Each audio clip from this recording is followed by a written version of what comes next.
നമസ്കാരം. മലയാളി വാർത്ത ഇൻസൈഡിലേക്ക് സ്വാഗതം. റഷ്യ യുക്രൈൻ യുദ്ധം 1188 ദിവസത്തിലെത്തിയതോടെ വീണ്ടും ഇപ്പോൾ രൂക്ഷമായിരിക്കുകയാണ്.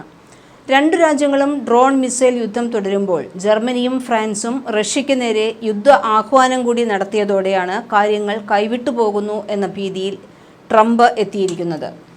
തിങ്കളാഴ്ച രാത്രിയിൽ റഷ്യ റെക്കോർഡ് എണ്ണം ഡ്രോണുകളാണ് യുക്രൈനിലേക്ക് വിക്ഷേപിച്ചത്. 355 ഡ്രോണുകളിൽ ഭൂരിഭാഗവും യുക്രൈനിയൻ വ്യോമ പ്രതിരോധ സേന തകർത്തിരുന്നു. പക്ഷേ പലതും പ്രതിരോധ സംവിധാനങ്ങൾ തകർത്തതിനാൽ ആളപായമുണ്ടായതായി അധികൃതർ പറഞ്ഞു. യുക്രൈനിൻ്റെ വടക്കുകിഴക്കൻ ഖാർക്കീവ് മേഖലയിൽ 2 പ്രായമായ സ്ത്രീകൾ കൊല്ലപ്പെട്ടതായി പ്രാദേശിക ഗവർണർ അറിയിച്ചു. ഇതേസമയം യുക്രൈൻ തങ്ങളുടെ സാമൂഹിക അടിസ്ഥാന സൗകര്യങ്ങൾക്കെതിരെ വ്യോമാക്രമണം നടത്തുന്നു എന്നാണ് റഷ്യ ആരോപിക്കുന്നത്.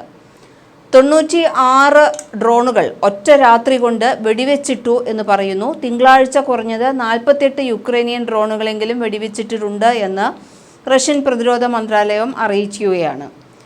സുമിയുടെ വടക്കുകിഴക്കൻ മേഖലയിലെ വ്ളോഡിമിറിവ്ക, ബേലോവാഡി ഗ്രാമങ്ങൾ റഷ്യൻ സൈന്യം പിടിച്ചെടുത്തതായി പ്രതിരോധ മന്ത്രാലയത്തെ ഉദ്ധരിച്ച് റഷ്യയുടെ സ്റ്റേറ്റ് ടാസ് വാർത്താ ഏജൻസി റിപ്പോർട്ട് ചെയ്തു.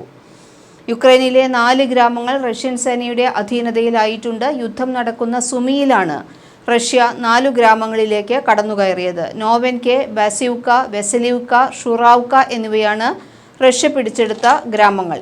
യുക്രൈനിനകത്ത് ബഫർ സോൺ സൃഷ്ടിക്കുക എന്ന തന്ത്രത്തിൻ്റെ ഭാഗമായാണ് ഗ്രാമങ്ങൾ റഷ്യ കൈവശപ്പെടുത്തിയത്. കഴിഞ്ഞ കുറച്ചു മാസങ്ങളായി സ്ഥിരമായി റഷ്യൻ ആക്രമണം നേരിടുന്ന ഗ്രാമങ്ങളാണെന്നു ഇവയെല്ലാം. നോവെൻകെ, ബാസിവ്ക, വെസലിവ്ക, സുരോവ്ക തുടങ്ങിയ ഗ്രാമങ്ങളെല്ലാം റഷ്യ പിടിച്ചെടുത്തു എന്ന് പറയുന്നു. ഇവിടെ നിന്ന് ജനങ്ങളെയും ഒഴിപ്പിച്ചിട്ടുണ്ട്. നേരത്തെ വ്ളോഡിമിരിവ്കോ, ബിലോവൊദീവ് തുടങ്ങിയ പ്രദേശങ്ങൾ റഷ്യ പിടിച്ചെടുത്തിരുന്നു. ഗ്രാമങ്ങൾ റഷ്യൻ സേനയുടെ നിയന്ത്രണത്തിലായ വിവരം സുമി പ്രവിശ്യ ഗവർണർ ഒലെ റിഖറോവ് സ്ഥിരീകരിച്ചിട്ടുണ്ട്. സ്ഥിതിഗതികൾ നിയന്ത്രണത്തിലാക്കാൻ യുക്രൈൻ സൈന്യം കഠിനമായി പരിശ്രമിക്കുന്നുണ്ട്. റഷ്യൻ സൈന്യത്തിന് നേരെ ശക്തമായ ആക്രമണം നടത്തിയതായും യുക്രൈൻ സേന അവകാശപ്പെട്ടു. റഷ്യയിലെ കുർസ്കിനോട് ചേർന്ന യുക്രൈനിലെ അതിർത്തി പ്രദേശമാണ് സുമി. നേരത്തെ കുർസ്കിൽ യുക്രൈൻ സൈനികർ ആക്രമണം നടത്തിയിരുന്നു. ഇതിനുശേഷമാണ് സുമിയിൽ റഷ്യ ആക്രമണം കടുപ്പിച്ചതും പ്രതിരോധത്തിൻ്റെ ഭാഗമായി ബഫർ സോൺ ഉണ്ടാക്കുന്നതും. ഈ മേഖലയിൽ ഗ്രാമങ്ങൾ പിടിച്ചെടുത്തുവെന്ന് ദിവസങ്ങൾക്ക് മുമ്പ് തന്നെ റഷ്യൻ മാധ്യമങ്ങൾ റിപ്പോർട്ട് ചെയ്യുകയും ചെയ്തിട്ടുണ്ട്. അതേസമയം ചൈന റഷ്യയ്ക്ക് സഹായം ചെയ്യുന്നതായും യുക്രൈൻ ആരോപിക്കുന്നു. വിവിധ യുദ്ധ ഉപകരണ യന്ത്രങ്ങളും പ്രത്യേക രാസ ഉൽപ്പന്നങ്ങൾ, വെടിമരുന്ന്, പ്രത്യേകിച്ച് പ്രതിരോധ നിർമ്മാണ വ്യവസായങ്ങൾക്കുള്ള ഘടകങ്ങൾ എന്നിവയുൾപ്പെടെ റഷ്യൻ സൈനിക പ്ലാന്റുകൾക്ക് ചൈന നിരവധി പ്രധാന ഉൽപ്പന്നങ്ങൾ വിതരണം ചെയ്യുന്നുണ്ട് എന്ന വിവരം സ്ഥിരീകരിച്ചതായാണ് യുക്രൈൻ പറയുന്നത്. ഇതിനിടെ പ്രസിഡന്റ് വ്ളാഡിമിർ പുടിൻ്റെ ഹെലികോപ്റ്ററിന് നേർക്ക് യുക്രൈൻ ഡ്രോൺ ആക്രമണം നടത്തിയെന്ന വാർത്ത ഇപ്പോൾ സ്ഥിരീകരിച്ചിരിക്കുകയാണ് റഷ്യൻ സർക്കാർ. വൻ ഡ്രോൺ ആക്രമണത്തിൽ നിന്ന് പുടിൻ തലനാരിഴയ്ക്കാണ് രക്ഷപ്പെട്ടത് എന്നാണ് ക്രെംലിൻ വൃത്തങ്ങൾ വെളിപ്പെടുത്തിയിരിക്കുന്നത്. ചൊവ്വാഴ്ച പുടിൻ കുർസ്ക് മേഖല സന്ദർശിക്കുന്നതിനിടെ അദ്ദേഹത്തിൻ്റെ ഹെലികോപ്റ്റർ ശത്രുക്കളുടെ ഡ്രോണുകളുടെ വലിയ തോതിലുള്ള ആക്രമണത്തെ അതിജീവിച്ചതായാണ് റഷ്യൻ വ്യോമ പ്രതിരോധ വിഭാഗത്തിൻ്റെ കമാൻഡർ യൂറി ഡാഷ്കിനാൻ വെളിപ്പെടുത്തിയിട്ടുള്ളത്. റഷ്യയുടെ ഔദ്യോഗിക വാർത്താ ഏജൻസിയായ ടാസ് ആണ് ഇക്കാര്യം ഇപ്പോൾ പുറത്തുവിട്ടിരിക്കുന്നത്. ഇതിനെ തുടർന്ന് തങ്ങൾ റഷ്യൻ പ്രസിഡന്റിന് ആകാശത്ത് പ്രതിരോധം ഒരുക്കിയതായും ശത്രുക്കളെ തുരത്തിയതായുമാണ് ഡാഷ്കിൻ അറിയിച്ചിരിക്കുന്നത്. കുർസ്ക് മേഖല യുക്രൈനിൻ്റെ അതിർത്തിയിലാണ് സ്ഥിതി ചെയ്യുന്നത്. കഴിഞ്ഞ മാസം യുക്രൈൻ സൈന്യത്തെ ഈ പ്രദേശത്തുനിന്ന് തുരത്തിയതായി റഷ്യ അവകാശപ്പെടുകയും ചെയ്തിരുന്നു. ഇതേസമയം കഴിഞ്ഞ ദിവസം അമേരിക്കൻ പ്രസിഡന്റ് ഡൊണാൾഡ് ട്രംപിനോട് ഈ സംഭവത്തെക്കുറിച്ച് മാധ്യമപ്രവർത്തകർ പ്രതികരണം ചോദിച്ചപ്പോൾ തനിക്ക് ഇതിനെക്കുറിച്ച് യാതൊന്നും അറിയില്ല എന്നാണ് പ്രതികരിച്ചത്. ചിലപ്പോൾ കഴിഞ്ഞയാഴ്ച റഷ്യ യുക്രൈനിലേക്ക് മിസൈലുകളും ഡ്രോണുകളും അയച്ചതിന് തിരിച്ചടിയായിട്ടായിരിക്കാം ഇത്തരമൊരു ആക്രമണം നടന്നതെന്നും ട്രംപ് സൂചിപ്പിച്ചു. കഴിഞ്ഞ വെള്ളിയാഴ്ച മുതൽ ഞായറാഴ്ച വരെ റഷ്യ ഏതാണ്ട് 900ഓളം ഡ്രോണുകളാണ് യുക്രൈനു നേർക്ക് അയച്ചിട്ടുള്ളത്. ഇക്കാര്യത്തിൽ ട്രംപ് ശക്തമായ വിയോജിപ്പും പ്രകടിപ്പിച്ചിരുന്നു. പുടിന് എന്താണ് സംഭവിച്ചതെന്ന് തനിക്ക് അറിയില്ല എന്നും അദ്ദേഹം നഗരങ്ങളിലേക്ക് റോക്കറ്റുകൾ അയച്ച് ആളുകളെ കൊല്ലുകയാണ് എന്നും ട്രംപ് വിമർശനം ഉന്നയിച്ചു. ഇതൊക്കെ റഷ്യയുടെ പതനത്തിലേക്കായിരിക്കും എത്തിക്കുക എന്നാണ് ട്രംപ് മുന്നറിയിപ്പ് നൽകിയത്. കഴിഞ്ഞ തിങ്കളാഴ്ച ട്രംപ് പുടിനുമായി 2 മണിക്കൂറോളം ഫോണിൽ യുദ്ധം അവസാനിപ്പിക്കുന്നത് സംബന്ധിച്ച് ചർച്ച നടത്തിയിരുന്നു. ഇതിനിടെ ഫ്രഞ്ച് പ്രസിഡന്റ് ഇമ്മാനുവൽ മാക്രോണും പുടിനെതിരെ രംഗത്തെത്തിയിരിക്കുകയാണ്. പുടിൻ അമേരിക്കയോടും യൂറോപ്യൻ രാജ്യങ്ങളോടും കള്ളം പറയുകയാണെന്നാണ് അദ്ദേഹം കുറ്റപ്പെടുത്തുന്നത്. റഷ്യയ്ക്ക് മേൽ കൂടുതൽ ഉപരോധം ഏർപ്പെടുത്തണമെന്ന് പല റിപ്പബ്ലിക്കൻ സെനറ്റർമാരും ട്രംപിനോട് ആവശ്യപ്പെട്ടിരിക്കുകയാണ്.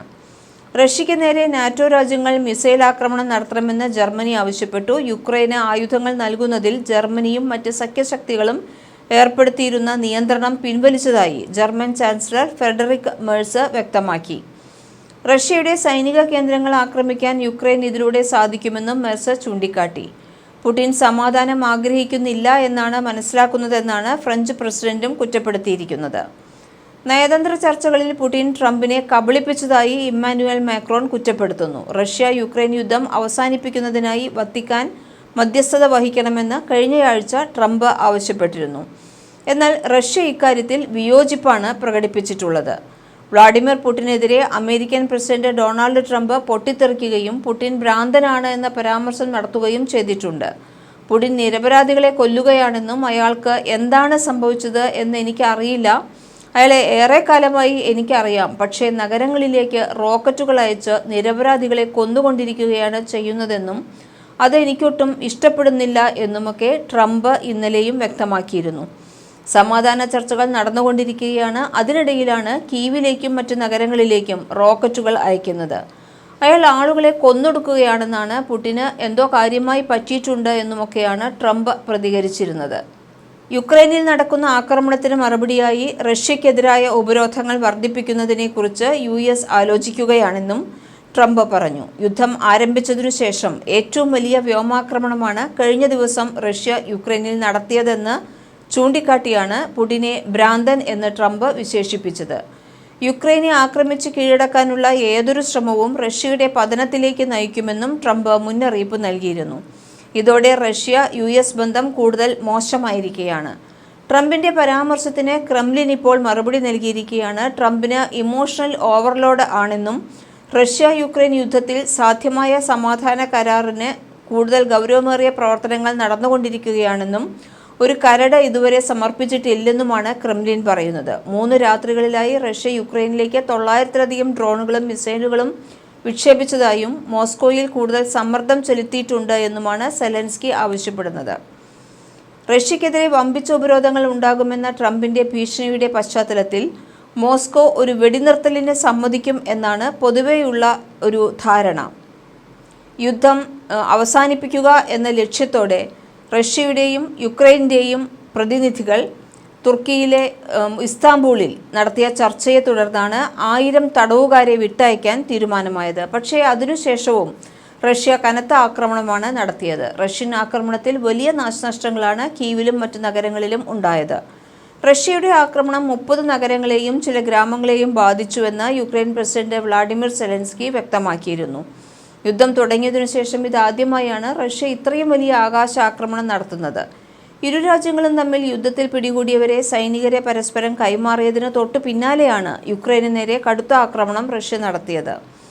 ഇതെല്ലാം യുദ്ധം മുറുകുന്നതിൻ്റെ സൂചനകൾ തന്നെയാണ്. വെടിനിർത്തൽ സാധ്യമാക്കാനുള്ള ശ്രമങ്ങൾ തുടരുന്നുണ്ട്. യുക്രൈൻ പ്രസിഡന്റ് വ്ളാഡിമിർ സെലൻസ്കിയും റഷ്യൻ പ്രസിഡന്റ് വ്ളാഡിമിർ പുടിനും തമ്മിൽ നേരിട്ടുള്ള കൂടിക്കാഴ്ചയ്ക്ക് വഴി തുറക്കാനും ശ്രമിക്കുമെന്നാണ് പറയുന്നത്.